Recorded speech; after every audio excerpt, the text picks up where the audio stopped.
I mean, it was an extremely striking statement, I thought, by Mr. Trudeau, who I think has basically been pushed into a corner on the way he feels he has to respond to this, because they sort of tried the diplomatic tack.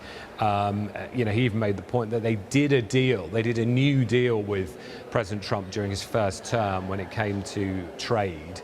And yet here they are again, basically facing this, very severe punitive measure in the form of a 25% tariff. So, this is a strategy that world leaders take basically at their peril, which is to call out Mr. Trump, particularly to his own public.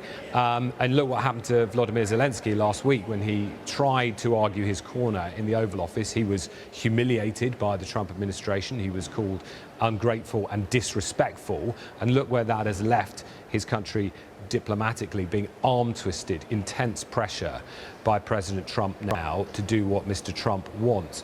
So, it was no surprise that I think shortly after Justin Trudeau's speech, we saw President Trump basically saying, well, there'll be more reciprocal tariffs on Canada.